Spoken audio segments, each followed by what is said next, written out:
आज हम लोग नारद मोह के दूसरे भाग की चर्चा करते हैं। इसमें देवराज इंद्र की सीन आती है। देवराज इंद्र अपने राज सिंहासन पर बैठकर अपने मंत्रीगणों और दूतों द्वारपालों के साथ सुसज्जित रहते हैं और कहते हैं, हे मित्रवरों, हे मेरे मंत्रियों, मेरे राज्य का क्या हाल है? पाठशाला, गौशाला, धर्मशाला का क्या हाल है? मेरे राज्य में किसी प्रकार का अन्याय तो नहीं हो रहा है। सभी देवतागण अपने अपने कार्य में कुशल रूप से कर रहे हैं। क्या है समाचार, आप सब कोई बताइए। तो मंत्रीगण कहते हैं कि हे देवराज, आपके राज्य में आपके हुक्म के अनुसार सुचारू ढंग से कार्य चल रहे हैं। सब कुशल मंगल और शांत सत्य प्रवृत्ति से आपका कार्य चल रहा है। तो देवराज इंद्र कहते हैं, क्यों नहीं, ऐसा ही होना चाहिए, क्योंकि मैं राजा हूं, देवलोक का कहलाता हूं सुरपति। कब्जे में मेरे 33 कोटि देवता, सर झुकाते सुबह और शाम है। मैं इंद्र हूँ, मुझे जानता हर खास से आठों याम है। तावे में मेरे देवपुरी, इंद्रपुरी, ये सब तमाम है।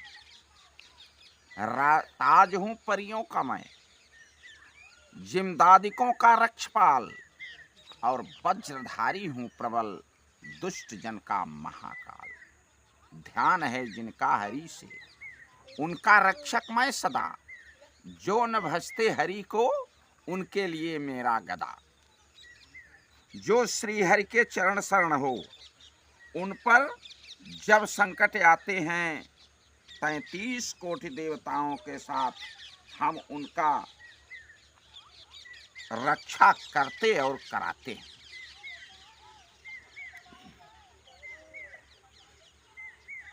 आज मेरा मन कह रहा है कि सभा करूं, इसलिए आप सब कोई जाकर मेरी रंभा, उर्वशी इत्यादि परियों को, गंधर्वों को बुला लाइए। आज हम सभा कराएंगे और हम सब मनोरंजन करा के उत्साहित रहेंगे। तो दूत के द्वारा परियों को बुलाते हैं और सभा सजाते हैं और कहते हैं, रंभा, उर्वशी इत्यादि जितनी परियां हों, वो सुंदर गान करके और मुजरा को सुनाएं, अपना अपना कार्य बारी बारी बयान करें। ऐसा नाच गान हो रहा था, तभी एकाएक उनका राज सिंहासन हिलने लगा। जब राज सिंहासन हिलने लगा तो वह डर के बाहर खड़े हो गए और कहते हैं, अरे ये क्या हो रहा है? मेरा सिंहासन क्यों डोल रहा? क्या हुआ? अरे देखो देखो, मेरा सिंहासन क्यों डोल रहा? आज अकस्मात ये सिंहासन मुझको ही क्यों ऐसे तौल रहा? देखो देखो, सब आकर देखो, यह कैसा भय दिखलाता है। और आप सभी हो चुप खड़े, क्यों भेद न खोला जाता? या कोई तपस्वी हुआ अडिग, जो कठिन तपस्या करता है, मेरे राज सिंहासन के खातिर घनघोर तपस्या करता है। जाकर तीनों लोकों में देखो, कौन तपस्वी ऐसा है और मेरे राज सिंहासन के खातिर कर रहा तपस्या कैसा है। तो अतिशीघ्र दूतों को दौड़ाते हैं और तीनों लोक में उनके दूत, लाल देव, काला देव, ये सब जाकर पता लगाते हैं।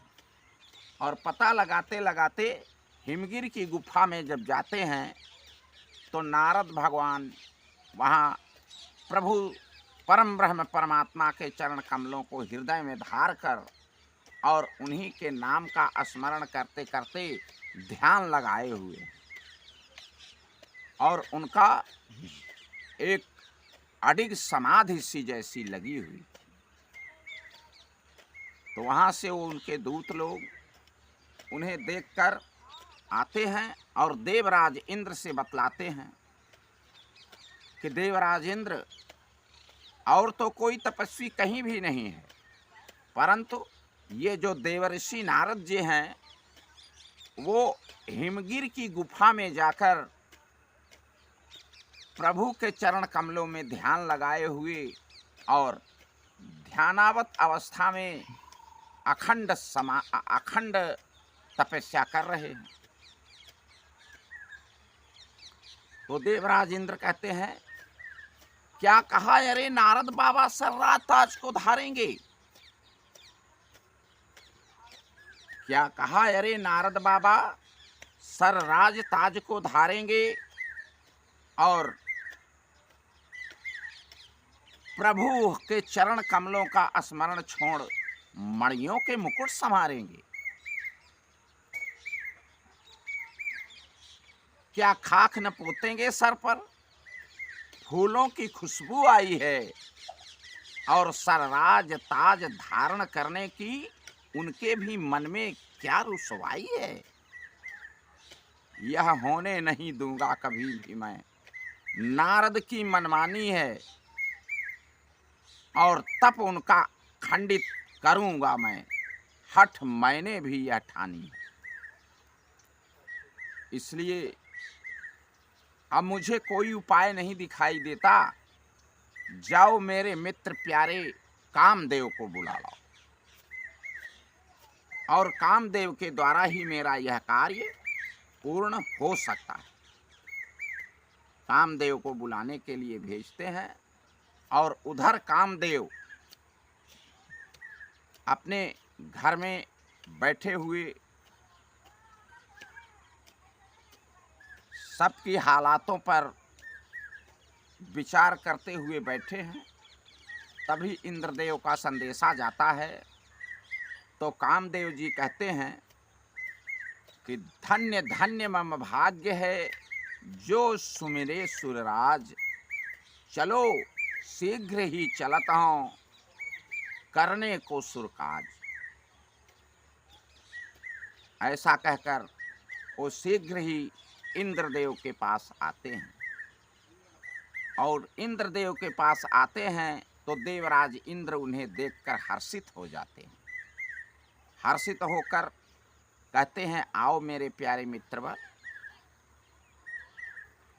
आपका ही मैं इंतजार कर रहा था।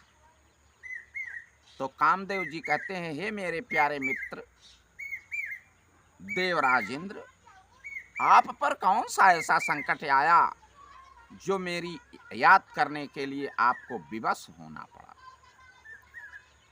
बतलाइए वह कौन सा संकट है। मैं अतिशीघ्र उस संकट को दूर करने का उपाय करूंगा। तो देवराज इंद्र कहते हैं, हे मेरे प्यारे मित्र सुनो,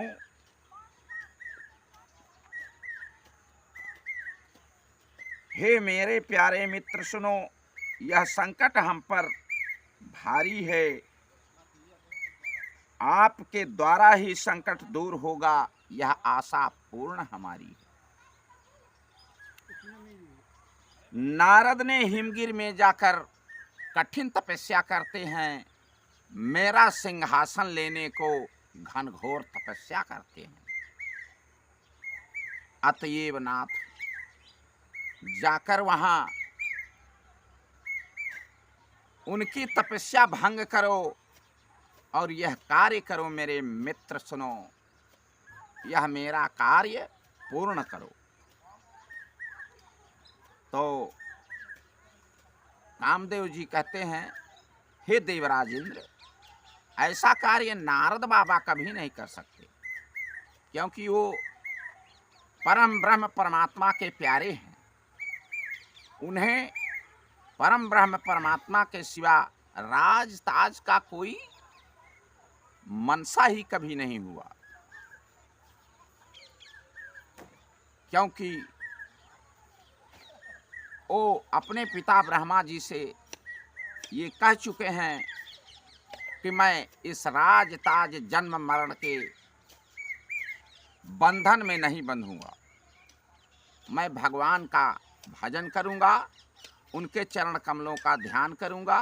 मैं सृष्टि उत्पत्ति नहीं कर सकता। तो प्रजापति भी बोले कि नारद जी, सृष्टि उत्पन्न करने के लिए आप पिताजी का सहारा करो। कहे नहीं भैया, ये मुझसे नहीं हो सकता। तो प्रजापति जी ने उन्हें श्राप दे दिया कि नारद, अगर पिताजी का कहना और मेरा कहना आप नहीं मान रहे हो तो आप कहीं भी रहोगे, एक जगह कभी भी स्थिर नहीं रह सकते। तीनों लोकों में भ्रमण करोगे, लेकिन आप कहीं भी बहुत देर तक नहीं ठहर सकते हो। ऐसा श्राप दे दिया गया। तो इसलिए हे देवराजेंद्र, नारद जी कभी तपस्या नहीं करेंगे। वो तो भगवान के भक्त हैं। यदि वो भगवान के नाम का स्मरण करते हैं तो उन्हें करने दो। और नारद जी कठिन से कठिन तपस्या करते हैं तो उनको तपस्या करने दो। वो देव ऋषि हैं, वो कभी भी आपका राज सिंहासन नहीं लेंगे। तो इंद्र कहते हैं नहीं, यदि कोई तपस्वी हुआ यदि तो मनमाना वर ले सकता है, और यदि चाहे इंद्रासन लेना तो इंद्रासन भी पा सकता है। इसलिए अब आप जाकर ये तपस्या भंग कर दीजिए, यह मेरा संकट दूर कीजिए मेरे मित्रवर। और यह संकट दूर नहीं होगा तो आपका मित्र यह दुखारी रहेगा। तो कामदेव जी कहते हैं, कौन सी बात बड़ी सूरराज, अभी ऋषिराज के ध्यान डिगाऊं, और काम कला दिखलाए के राजन, जोग छुड़ाए के भोग कराऊं। मैं उन्हें जाकर जोग को छुड़ाकर भोग कराने की स्थिति कर दूंगा। आप निश्चिंत हो जाइए, हमको रंभा उर्वशी इत्यादि परियों को और गंधर्वों को मेरे साथ दीजिए। हम उनकी तपस्या भंग अपने तरफ से कोशिश करके अवश्य करूंगा। और काम अस्त्र बनाते हैं, उनसे कामदेव अस्त्र शस्त्रों का प्रयास कर उन पर प्रहार करते हैं, लेकिन फिर भी काम की कलाएं नारद को व्याप्त नहीं हुई। क्योंकि भगवान के भजन, भगवान के कीर्तन, भगवान के चरण कमलों का स्मरण करने वाले को कोई भी व्याधा कभी भी व्याधित नहीं कर सकती। इसलिए नारद पर उनका कोई प्रभाव नहीं पड़ा। इतने में कामदेव जी कहते हैं कि हे दूतो, हे परियो, अब हमारा कोई बस नहीं चल रहा है। ये परम ब्रह्म परमात्मा के परम भक्त हैं, अब इनके पैर पड़ो और जल्द से दूर हो जाओ, ये श्राप देकर जला भी सकते हैं। ऐसा सोचकर कामदेव मन में डर कर और नारद जी के चरण कमलों में शीश झुकाए, और परियां सहित शीश झुकाई, गंधर्व सहित शीश झुकाए। तब नारद जी का ध्यान खुल गया। तो इन लोगों ने दूर भागने की कोशिश की। तो नारद जी कहते हैं, हे कामदेव, दूर क्यों भाग रहे हो? आओ मेरे समीप। कहें मैं आपके पास नहीं आऊंगा, क्योंकि आप क्रोधित होकर श्राप भी दे सकते हैं। तो नारद जी ने कहा, नहीं, मैं कुछ नहीं कहूंगा आपको, आप निर्भय और निडर हो जाइए। मैं जान रहा हूं कामदेव कि मुझ जैसे हरिभक्त के पास आप स्वयं नहीं आए हो, किसी के भेजने से आए हो। आकर बताओ किसने आपको मेरे पास भेजा है। तो कामदेव डरते हुए उनके पास गए और अपना सारा हाल बता दिए कि देवराज इंद्र के कहने पर मैं आपके पास आया हूं। सो हे देव ऋषि, मेरी काम कलाएं आप पर व्याप्त नहीं हुई, इसलिए मैं आपसे नतमस्तक होकर अब अपने नगर को जाता हूं।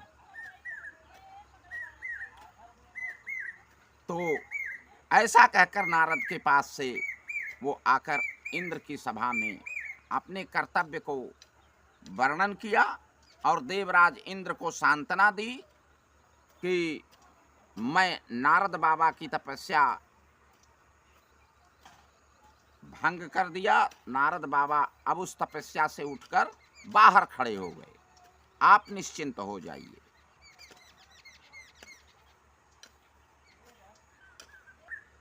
वो तपस्या कर रहे थे भगवान के चरण कमलों का स्मरण और अपनी भक्ति और श्रद्धा परम ब्रह्म परमात्मा के चरण कमलों में समर्पित कर रहे थे। आप निश्चिंत हो जाइए।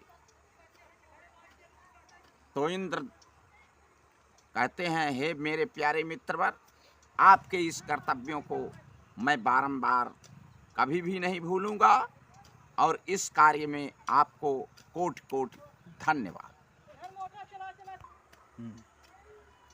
हे मेरे प्यारे मित्रों, आज का रामायण के नारद मोह का दूसरा भाग यहीं से हम बंद करते हैं।